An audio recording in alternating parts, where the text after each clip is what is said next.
कवित्री साहित्यकारा जुड़ी हुई हैं।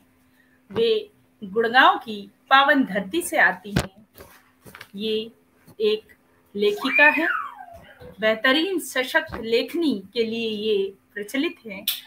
इनसे मैं सौभाग्य था जो मिलने का भी सुअवसर मिला था। एक बेहतरीन व्यक्तित्व, गृहिणी, बहुत ही कुशल माता, कई उपन्यास, एकल काव्य संग्रह और एक बेहतरीन संचालिका और सबसे ज्यादा एक हंसमुख प्रतिभा की धनी विनय पवार जी हमारे साथ आज मंच पर उपस्थित हैं। हम आगे आज आधे घंटे इनके साहित्य के ऊपर ये रोशनी डालेंगी और हम सभी को अनुग्रहित करेंगी। तो एक दोहे के साथ मैं इनका स्वागत करती हूँ। विधि विधान का फेर है, विधि विधान का फेर है, कृत्यों का ये खेल, मानव मानव लड़ मरे, मानव मानव लड़ मरे, जंतु सिखाते में। प्रकृति के ऊपर इस दोहे से मैं सादर आमंत्रित करती हूँ गुड़गांव की पावन भूमि से आदरणीय विनय पवार जी का। स्वागत है विनय जी, आइए और मंच को आप अपने शब्द सुमनों से अनुग्रहित करें। हार्दिक स्वागत है। बहुत बहुत धन्यवाद नंदिता, प्रिय नंदिता, बहुत बहुत धन्यवाद। इतने खूबसूरत परिचय के लिए अभिभूत हूँ। जितने मृदु वाणी से और जितने बेहतरीन विशेषणों से तुमने मेरा स्वागत किया, बहुत बहुत धन्यवाद। सबसे पहले तो मैं सभी आयोजकों को बहुत बहुत धन्यवाद देना चाहूंगी कि उन्होंने मुझे इस सम्मानित पटल पर आमंत्रित किया और मेरे सौभाग्य में और वृद्धि की।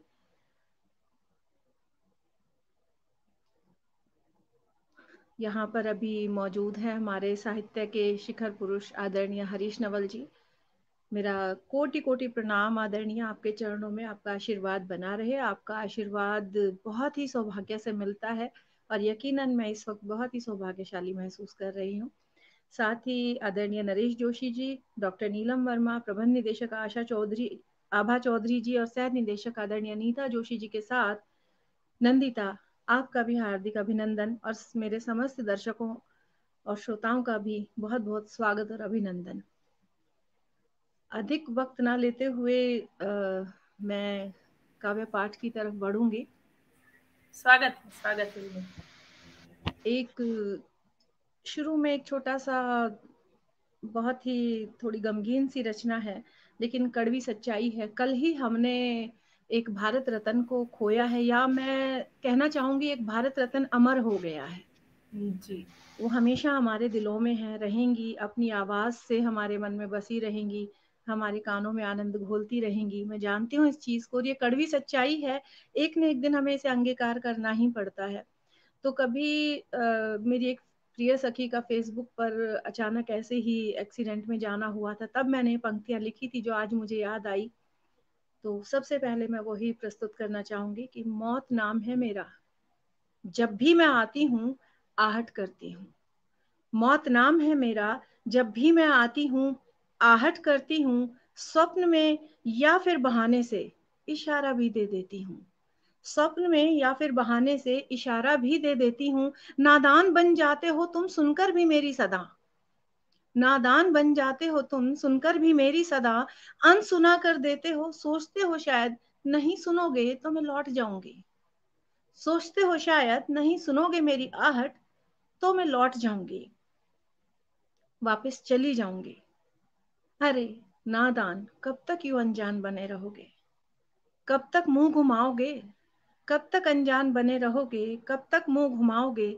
आखिर में तो तुम्हारी मंजिल मैं ही हूं, आखिर में तो तुम्हारी मंजिल मैं ही हूं।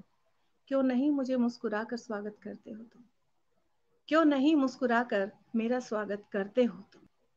मौत नाम है मेरा, आखिर तो मेरे पास तुम्हें आना ही है।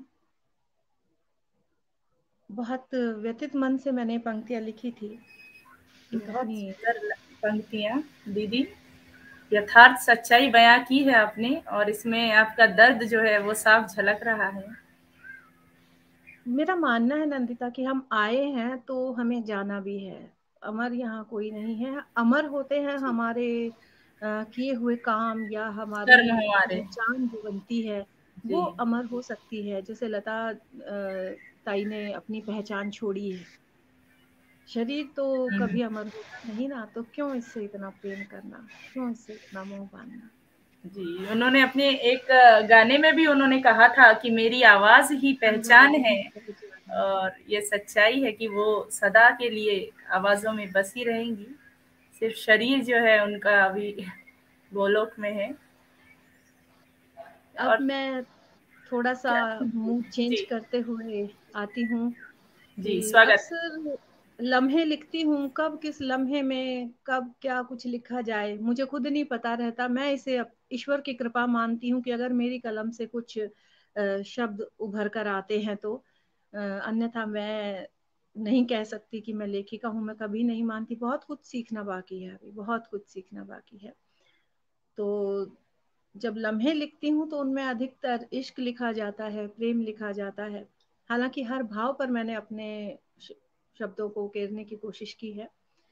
तो यहाँ पर एक छोटी सी शिकायत मैं लेकर आ रही हूँ कि मैं धरा सी सिमटी हुई सी, मैं धरा सी सीमित सिमटी हुई सी, तुम अंतहीन आकाश से प्रिय, दूर कहीं मेरे अंतिम छोर पर क्षितिज में मिलन का वादा प्रिय। मैं धरा सी सीमित सिमटी हुई सी, तुम अंतहीन आकाश से प्रिय, दूर कहीं मेरे अंतिम छोर पर क्षितिज में मिलन का वादा प्रिय। ये वादा नहीं तिलिस्म है बातों का, ये वादा नहीं तिलिस्म है बातों का, मेरे इंतजार को एक दिशा देना प्रिय, मेरे इंतजार को एक दिशा देना प्रिय। ना मिलेगी धरती गगन को जैसे हम भी तो नहीं मिल पाएंगे प्रिय, न मिलेगी कभी धरती गगन से जैसे हम भी तो नहीं मिल पाएंगे प्रिय। मैं बंधन सी लगती हूँ क्या तुम्हें, मेरा प्रेम तुम्हें स्वीकार नहीं प्रिय, मैं बंधन सी लगती हूँ क्या तुम्हें, मेरा प्रेम तुम्हें स्वीकार नहीं प्रिय। खुलकर कभी तुम कहोगे नहीं, जाओ मैंने ही तुम्हें मुक्त किया प्रिय, खुलकर कभी तुम कहोगे नहीं, जाओ मैंने ही तुम्हें मुक्त किया प्रिय। अब मैं हूं मेरी तन्हा शामें है संग, अब मैं हूं मेरी तन्हा शामें है संग, गुजरती थी जो तुम्हारे इंतजार में प्रिय, गुजरती थी जो तुम्हारे इंतजार में प्रिय। अब करती हूँ खुद से रोज मुलाकातें, और मैं खुद के ही प्यार में गिरफ्त हूँ प्रिय, अब करती हूँ खुद से रोज मुलाकातें, और अब मैं खुद वाह के वाह ही वाह। प्यार में गिरफ्त हूँ प्रिय। बहुत बहुत बहुत शुक्रिया खूब। आदरणीय। बहुत खूब, हमारे साथ लगातार जुड़े हुए हैं हरीश जी, सभी का उत्साहवर्धन कर रहे हैं। अनीस जी जुड़े हुए हैं, विजय लक्ष्मी जी जुड़ी हुई है, के एम प्रीति संजय जी, कंचन लता पांडे जी, वो आपकी लेखनी पर सकारात्मक टिप्पणी कर रही है। मनोज मैंने जी। कहा ना, ये ईश्वर की कृपा है कि मुझे आदरणीय हरीश नवल जैसे साहित्य के शिखर पुरुष से जब स्नेह मिलता है तो बाकी सबसे भी वही मिलता है। क्या ही कहूँ, मैं निशब्द हो जाती हूँ अक्सर। जी, कहते हैं ना, बेहतरीन भाव शब्दों का। मिलनसार व्यक्तित्व है उनका। मेरा भी सौभाग्य था जो मैं दिल्ली में मिली थी, और बहुत ही मिलनसार व्यक्तित्व है, हंसमुख प्रतिभा के धनी है वो। अब थोड़ा सा मुड़ती हूँ देशभक्ति की तरफ। जी बिल्कुल। एक अपनी रचना प्रस्तुत करूंगी जो हाल ही में मैंने लिखी थी। जब देखती हूँ कि कोई स्वतंत्रता दिवस आता है या गणतंत्र दिवस आता है, कोई चेहरे पर तिरंगा बनवाता है या कुछ अच्छे से खूब तिरंगे को सजाते हैं, लेकिन दूसरे ही दिन देखते हैं कि हाल बदहाल हुए मिलते हैं। मैं अपने शब्दों में नहीं कहना चाहूंगी कि क्या हाल हो जाता है। तो मैंने लिखा था कि मेरी देशभक्ति का रंग, मैं देशभक्त हूँ दिल और दिमाग से, दोनों से ही, जिस्म और जान दोनों से ही। मैं देशभक्त हूँ दिल और दिमाग दोनों से ही, जिस्म और जान दोनों से ही। मगर मैं क्यों साबित करूं कि मैं देशभक्त हूँ, मगर मैं क्यों साबित करूं कि मैं भी देशभक्त हूँ। स्वतंत्रता दिवस पर जब हर ओर तिरंगा नजर आता है, स्वतंत्रता दिवस पर जब हर ओर तिरंगा नजर आता है, मैं अपने चेहरे पर तिरंगा नहीं बनवाती, मगर कहीं भी तिरंगे को जमीन पर नहीं देख सकती, मगर कहीं भी तिरंगे को जमीन पर नहीं देख सकती। वो लहराता है जब भी मेरी मुस्कुराहट का सबब बनता है, वो लहराता है जब भी मेरी मुस्कुराहट का सबब बनता है। जब आता है गणतंत्र, होता है शक्ति प्रदर्शन अस्त्र शस्त्र द्वारा। जब आता है गणतंत्र, होता है शक्ति प्रदर्शन अस्त्र शस्त्र द्वारा। मेरी धमनियों में बहते लहू की गति दुगनी हो जाती है, गर्व से मेरा सिर ऊंचा हो जाता है और ग्रीवा तन सी जाती है। मेरी धमनियों में बहते लहू की गति दुगनी हो जाती है, गर्व से मेरा सिर ऊंचा हो जाता है, ग्रीवा तन सी जाती है, गौरवान्वित समूचा वजूद हो जाता है, गौरवान्वित समूचा वजूद हो जाता है। इतना सब होने पर भी मैं कहीं बड़े बोल नहीं बोलती, इतना सब होने पर भी मैं कहीं बड़े बोल नहीं बोलती, क्योंकि संयम तो मेरे भारत की रगों में है, क्योंकि संयम तो मेरे भारत की रगों में है। मैं बस इतना सा ही करती हूं कि अपने देश की आलोचना नहीं सुनती हूं, मैं बस इतना सा ही करती हूं कि अपने देश की आलोचना नहीं सुनती हूं। नहीं भूलती कभी भगत सिंह के बलिदान को, नहीं भूलती कभी भगत सिंह के बलिदान को, बोस के जादुई नारे को, शास्त्री के मीठे बोलों को, शास्त्री के मीठे बोलों को और गांधी के अहिंसात्मक भाव को। ये सब याद रहता है मुझे, मगर उनकी तर्ज पर अपना दूसरा गाल नहीं बढ़ाती हूँ, मगर उनकी तर्ज पर अपना दूसरा गाल नहीं बढ़ाती हूँ। कोई उंगली उठे मेरे देश पर, उसे बखूबी तोड़ना जानती हूँ। कोई उंगली उठे मेरे देश पर, उसे बखूबी तोड़ना जानती हूँ। कुछ मिलती है मेरी थोड़ी सी आदतें प्रधान सेवक से हमारे, कुछ मिलती है मेरी थोड़ी सी आदतें प्रधान सेवक से हमारे। अरे वाह, सम्मान सभी का तब तक ही जब तक मान रखे मेरे वतन का, बहुत सम्मान सभी का तब तक ही जब तक मान रखे मेरे वतन का। गर करें अपमान कभी तो मुंह तोड़ जवाब उन्हीं की तर्ज पर देना जानती हूँ, गर करें कभी अपमान तो मुंह तोड़ जवाब उन्हीं की तर्ज पर देती हूँ। हाँ मैं देशभक्त हूँ, मगर देशभक्ति का कभी दिखावा नहीं करती। हाँ मैं देशभक्त हूँ, मगर देशभक्ति का दिखावा नहीं करती हूँ। ठीक वैसे ही जैसे नारी हूँ, मगर कभी नारी होने का लाभ नहीं उठाती हूँ। ठीक वैसे ही जैसे नारी हूं, मगर कभी नारी होने का लाभ नहीं उठाती हूं। नहीं समझती खुद को बेबस कमजोर अबला, नहीं समझती खुद को बेबस कमजोर अबला। सशक्त भारत की जागरूक नारी हूं, सशक्त भारत की जागरूक नारी हूं। अधिकार और कर्तव्यों में तालमेल बिठाना जानती हूं, अधिकार और कर्तव्यों में तालमेल बिठाना जानती हूं।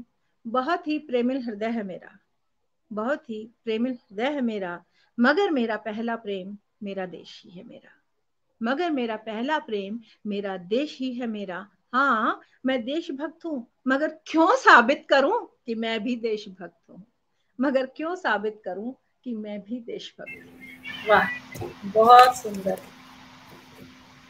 शुक्रिया। बहुत सही बात कही आपने। ये जो आज के ज़माने में थीम पर चलने की वजह से विभिन्न जगहों पे हम देखते हैं, बॉटलों में और दुनिया भर के स्टिकर्स में हमारे देश के तिरंगे को इसका इस्तेमाल होता है। और ऐसे इसमें बच्चों की भी और लोगों की भी उनकी गलती नहीं, जिन्हें इनके बलिदानों के बारे में जानकारी ही नहीं है।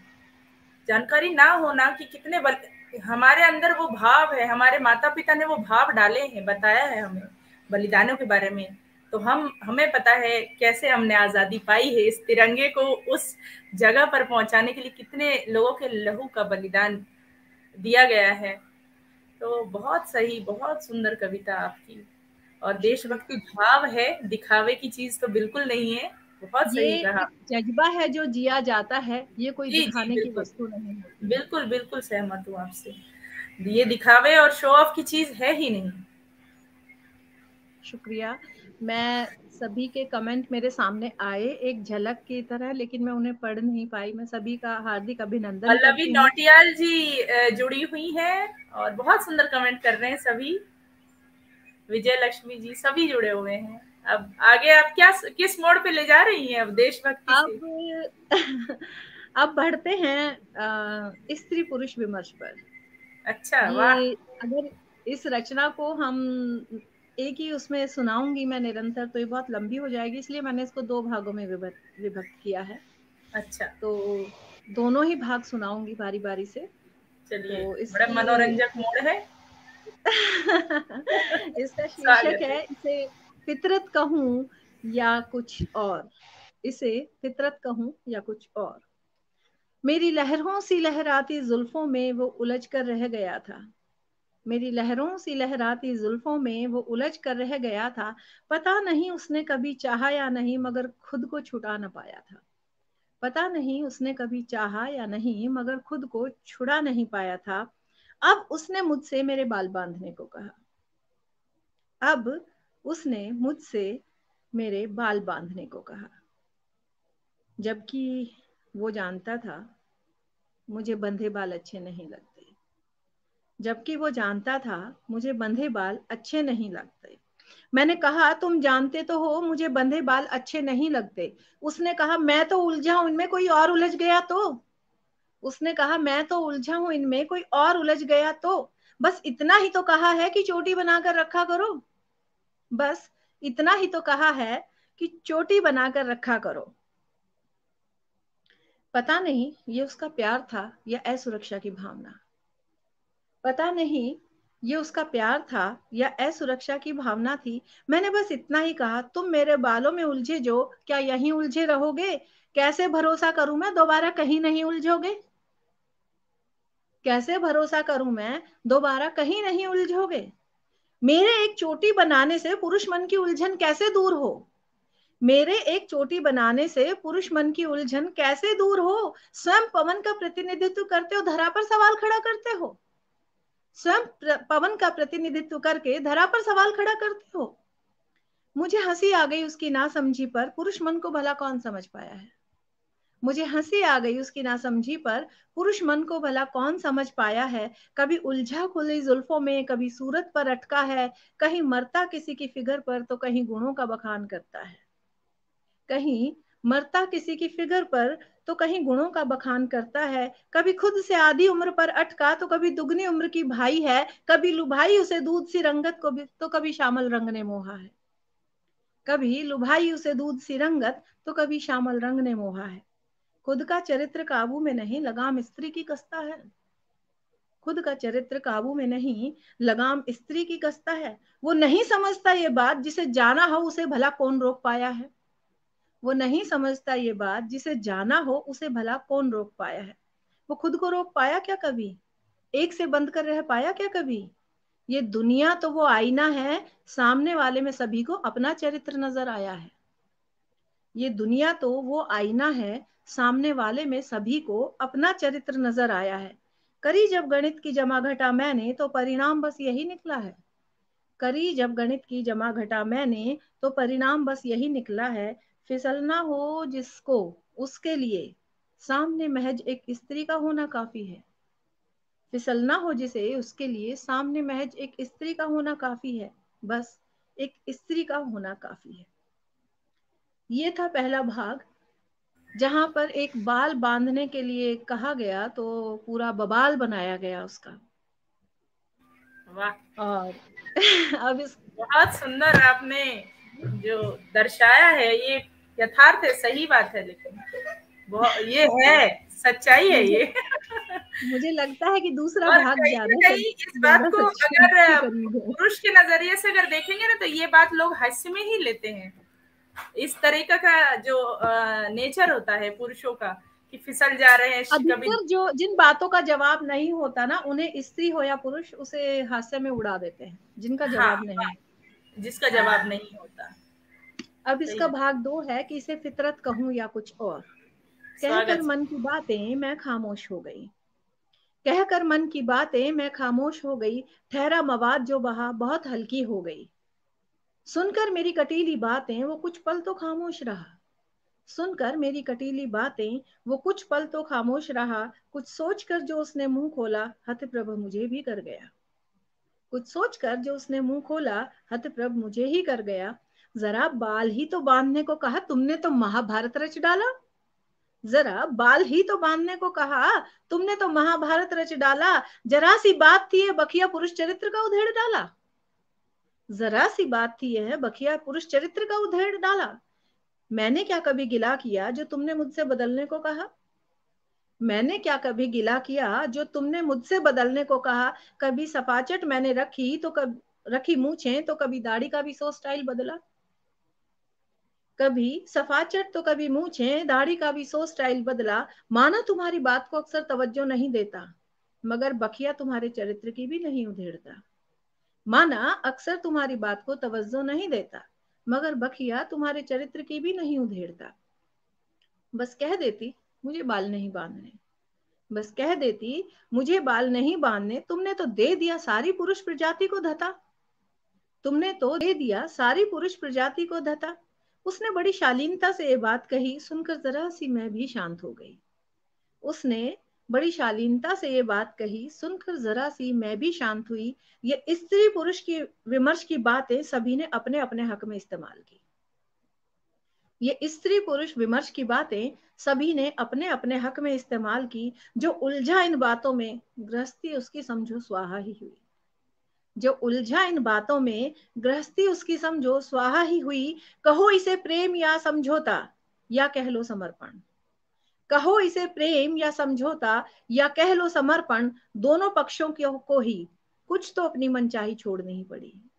दोनों पक्षों को ही कुछ तो अपनी मनचाही छोड़नी ही पड़ी। ना नर संपूर्ण हुआ नारी के बिना, ना नारी ही अकेली महान बनी। ना नर संपूर्ण हुआ नारी के बिना, ना नारी ही अकेली महान बनी। एक दूजे से लड़कर दोनों की ही कहानी अधूरी रही। एक दूजे से लड़कर दोनों की ही कहानी अधूरी रही। है ईश्वर की संरचना दोनों, पूरक उन्हें बनाया गया। है ईश्वर की संरचना दोनों, पूरक उन्हें बनाया गया। पढ़कर प्रतिस्पर्धा में मन का चैन दोनों ने ही गवाया। पढ़कर प्रतिस्पर्धा में मन का चैन दोनों ने ही गवाया। बहुत मन का सुंदर, चैन दोनों ने ही ये गवाया। सच्चाई है। बहुत सुंदर बात कही आपने। हंसी मजाक होना चाहिए, एक सीमित लेवल तक होना चाहिए, वो भी जरूरी है। और आपकी कविता का तो क्या कहना, बहुत सुंदर बैलेंस किया आपने। ना बहुत कोई बहुत हारा ना शुक्रिया। कोई जीता। और अब किस मोड़ पर लेके जा रही हैं आप? किस मोड़ पर, चलिए मैं उत्सुक हूँ किस मोड़ पर अब जा रही है। साड़ी को लेकर एक रचना मैंने अच्छा, लिखी थी। ग्रुप अरे में वाह, चित्र आधारित था, तो साड़ी पर लिखना था, तो इसका शीर्षक है साड़ी कब पहनोगी। अरे वाह, देखिए मैं स्वागत जो है ना है। मैं पूरक पे मैंने तो आपको विश्वास साड़ी में करती हूँ। देखा हुआ है। कमियां दोनों में ही होती हैं, स्त्री में भी पुरुष में भी, लेकिन मैं कभी एक पक्ष की पक्षधर नहीं होती जी, कि आंख होना भी बंद नहीं करके चाहिए, नारी का होना समर्थन भी करूं, ऐसे जी। मेरे कभी भाव नहीं होते। तो इस रचना का शीर्षक है साड़ी कब पहनोगी। बरसों से मुझे इंतजार था तुम्हारे इसी सवाल का। बरसों से मुझे इंतजार था तुम्हारे इसी सवाल का। क्या जवाब सुन पाओगे अपने ही सवाल का। मैं 20 बरस की थी जब पहली बार साड़ी पहनी। नादां अल्हड़ सी हर उलझन से अनजान थी। पाया तुम्हारे प्रेम को दुनिया सुनहरी सी लगी, और मैं परियों के देश की रानी सी बनी। और मैं परियों के देश की रानी सी बनी। उस वक्त मुझे साड़ी पहनना नहीं आता था। उस वक्त मुझे साड़ी पहनना नहीं आता था। मुझे साड़ी के प्लेट्स जो नहीं बनते थे। मुझसे साड़ी के प्लेट्स जो नहीं बनते थे। साड़ी पहनती तो तुम बिन कहे प्लेट्स सहेज देते। साड़ी पहनती तो तुम बिन कहे प्लेट्स सहेज देते। आंखों में प्रेम की बरसात, लबों पर तारीफ के पुल बंधते। धीरे धीरे हम दोनों ही व्यस्त होते चले गए। मैं घर बच्चों में उलझी और तुम सुविधाएं जुटाने में लगे रहे। मैं घर बच्चों में उलझी और तुम सुविधाएं जुटाने में लगे रहे। उस दौरान कभी साड़ी पहननी भी चाही, मैं चाहकर भी नहीं पहन पाई। उस दौरान कभी साड़ी पहननी चाही, तो मैं चाहकर भी नहीं पहन पाई। तुमसे कहा भी कि प्लेट्स डलवा दो, तुम्हारे पास फुर्सत ही नहीं थी। उस वक्त मुझे वो पल याद आते जब तुम बड़े प्यार से प्लेट सहेजते थे, अपनी आंखों की मुस्कुराहट से अनेकों तारीफ करते थे, कह देते थे साड़ी बहुत फबती है तुम पर, पहना करो। मैं जरा सी कुड़ जाती लेकिन चुप रहती, फिर से घर को सहेजने में खुद को व्यस्त कर लेती। इस दौरान हम दोनों की पसंद जुदा हो चुकी थी। तुम्हें बाहर घूमना था, फिल्म देखनी थी, और मुझे शाम की चाय तुम्हारे साथ चाहिए थी। तुम्हें महफिल में बैठना रास आता था, मगर मुझे सिर्फ तुम्हारे साथ की चाह थी। अब तुम मुझे साड़ी पहनने को कहते हो, अब तुम मुझे साड़ी पहनने को कहते हो, मगर सुनो, मैंने तो साड़ी उसी दिन छोड़ दी थी जिस दिन तुम्हारे पास प्लेट्स डलवाने का वक्त नहीं था। मैंने तो साड़ी उसी दिन छोड़ दी थी जिस दिन तुम्हारे पास प्लेट्स डलवाने का वक्त नहीं था। मुझे बेढंगी साड़ी पसंद नहीं ना, और तुम्हारे पास वक्त नहीं था। इतने सालों में मेरे कपड़े पहनने का ढंग ही बदल गया। इतने सालों में मेरे कपड़े पहनने का ढंग ही बदल गया। सच कहूं तो अब तुम भी मुझे जीन्स में देखने की आदत डाल लो ना।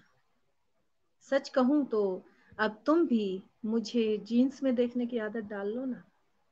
उम्मीद है फिर कभी नहीं पूछोगे साड़ी कब पहनोगे। उम्मीद है फिर कभी नहीं पूछोगे साड़ी कब पहनोगे।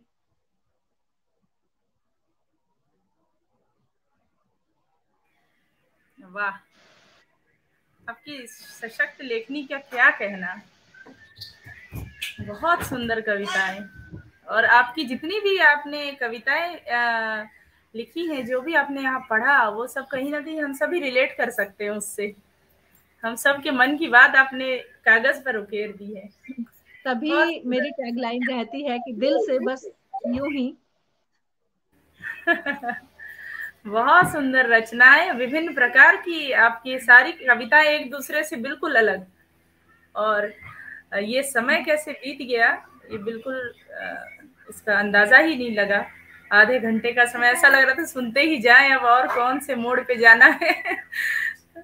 और हमारे साथ जुड़ चुकी हैं हमारी अगली अतिथि, डॉक्टर तो शोभा जी। मेरा तो समय आज पूरा हुआ यहाँ पर। बहुत बहुत अच्छा लगा आपके साथ, आपकी कविताएं सुनकर मैं अनुग्रहित हो गई। इतनी सुंदर कविताएं आपकी, मुझे सौभाग्य प्राप्त हुआ संचालन का।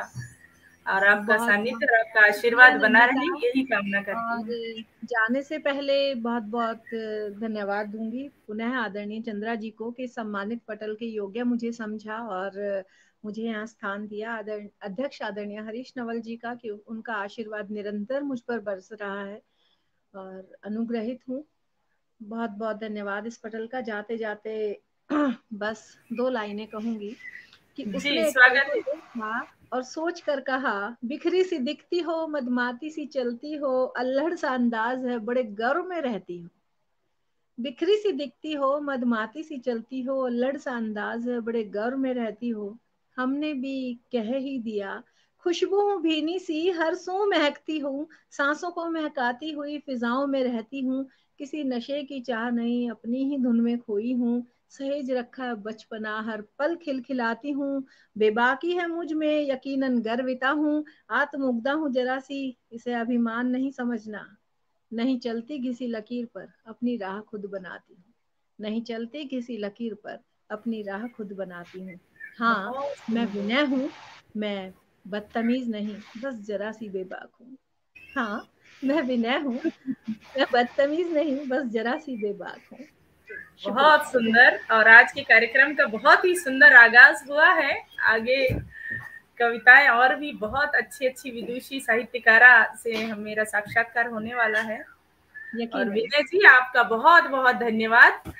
आप समय पर आई और हम अपनी सुंदर सशक्त कलम से हम सभी को रूबरू कराया। आपका बहुत बहुत बहुत बहुत शुक्रिया। शुक्रिया नंदिता जी, और स्वागत है आपका डॉक्टर शोभा जी।